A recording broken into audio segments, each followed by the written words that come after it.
Hello, Acar here. I am doing a tutorial video on how to plant sweet potato, and it's a fairly easy thing to do, and I wanted to show you guys because not too many people know about it as far as I know. So what I do is I take a sweet potato. The first thing I do is I take a sweet potato and I'll put it in a little plastic container filled a little bit with water, and what I'll do is I'll leave it there for a while until it starts growing these little things around the edge. They will not have roots on them, so don't worry. And then what you do when they are about this size, no leaves on it required that are open. I'll show you one of my more recent ones that I did. This small one here, when they're about this size, you take them, put them in a little shot glass or something small like that with a little bit of water, and they will start to grow roots. And one of the things that you could do now, once it has roots and you see one leaf open up, and even before the leaves open up, if it has good roots, you take it from here, as it is, and you can take a plastic bottle instead of going to the store and buying a container to grow them in. If you have water bottles or something like that, like this size, you cut the top off, careful not to cut yourself, and then on the bottom, in between the crevices, you use your knife, or whatever you're using, to put slits in for water to drain. So then what you do is, you put your soil in here. Don't worry about filling it up to the rim. That's actually a good thing, and I'll show you why. Then what you want to do is you make a little space. I like to do it towards the end, because I like to watch the root growth. You don't have to if you don't want to. You could put them right by the middle if you want. For the sake of this video, I'll do that. You'll make your hole. And then place it in. And cover up your roots. And then what you're going to do is, if you give me a minute,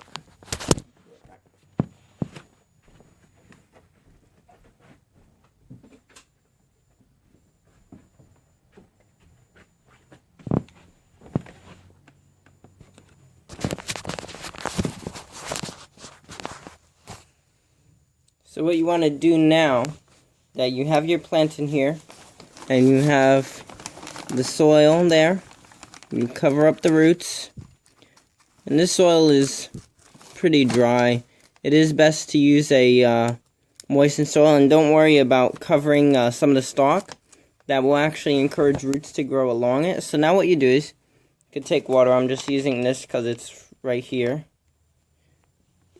and take it, I'm going to hold it over the bag so any excess water flows through, and you give it a good, nice, heavy watering, because the soil is filled up nearly to the top.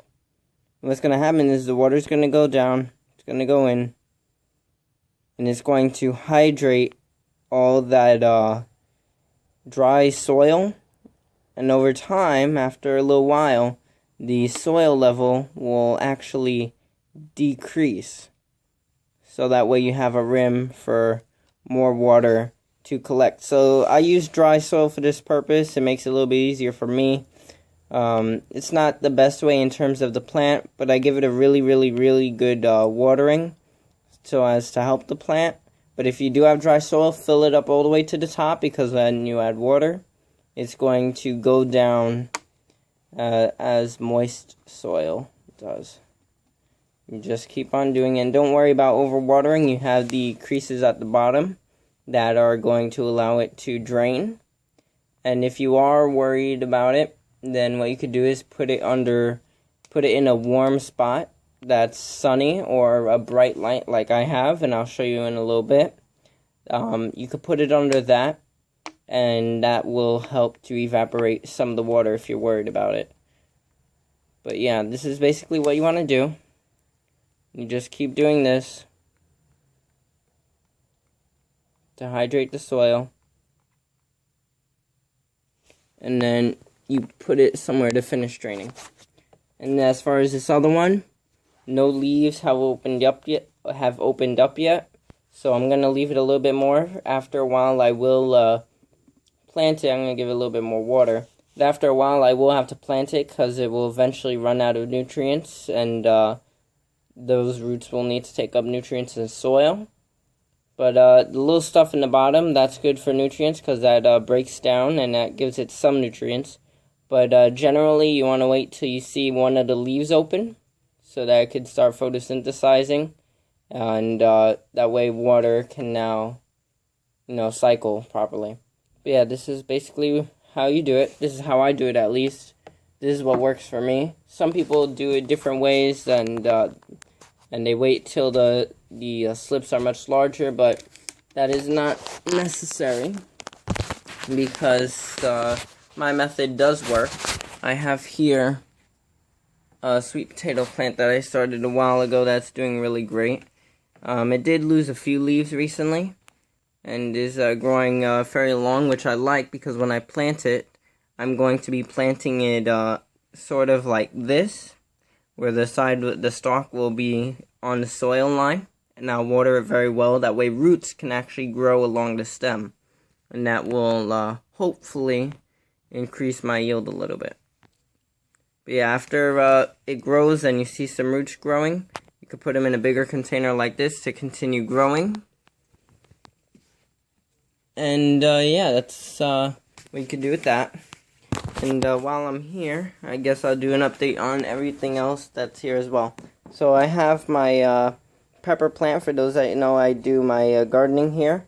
This is a pepper that I had started a while ago. I haven't done an update in a while. I don't know if I have ever shown you guys this. I think I have once when it was just getting started. But yeah, I have the over here the pepper plant that is doing well. It's a sweet banana pepper.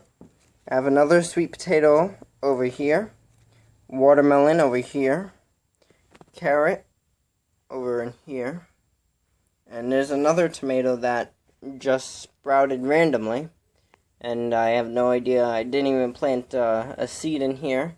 Maybe when I was doing a seed fell or something, whatever. But yes, it started sprouting, and I'm going to grow it anyways. I have no idea what type it is, but I guess we'll find out. I plant a lot of seeds, and if something doesn't grow after a while, I tend to put in new seeds. And I think I have done that here. And I forgot that I had planted a tomato seed here at some point. And but now I have a tomato plant. So great, hooray. And over here, I have the older tomato plant that's growing really nice, and I am happy with it. And the sweet potato and my banana tree here, which has a pup doing really, really well, and I'm happy about. So I hope to get fruit from this year. This is a Super Dwarf Cavendish banana tree. And over here is where I start my seeds. I have the sweet potato from earlier. I have a bean sprout. I believe that is cucumber. And I have a few seeds and all these things. Over here I have seeds that are from a plant that my teacher has in his room, his classroom, that had seeds, and he said to grow them for him. Because everybody at my school knows that I do gardening. Over here I have something, I don't remember what's in here and in here, but I'll find out when they sprout what they were.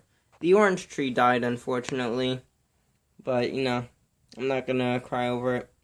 I'm just going to leave it there, and in the summer, I'll toss it out, put new soil, and plant something new over here. I have potatoes. I'm starting potatoes again in here. And I put some ginger root under here as well.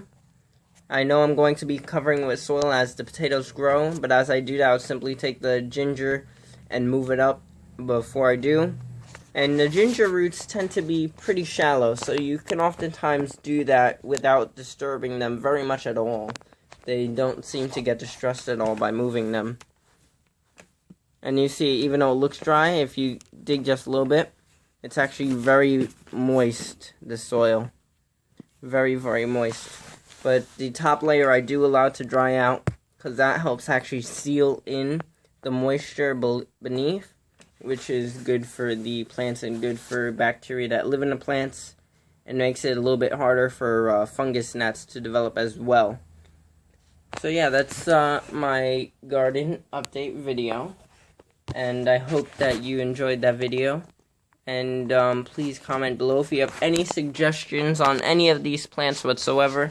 I love growing plants and all that, and I'm always looking for suggestions on how to grow things better. What am I doing right? What am I not doing right? How can I improve, within reasonable means? And yeah, so give me any suggestions you have. And also, one question to you guys. I'm looking to start a raised bed this year for the first time that I've ever done a raised bed.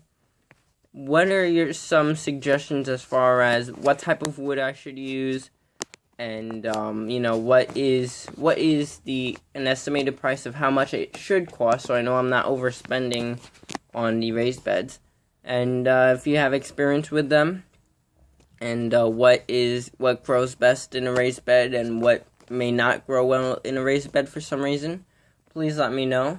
And thanks for watching, and I will see you later.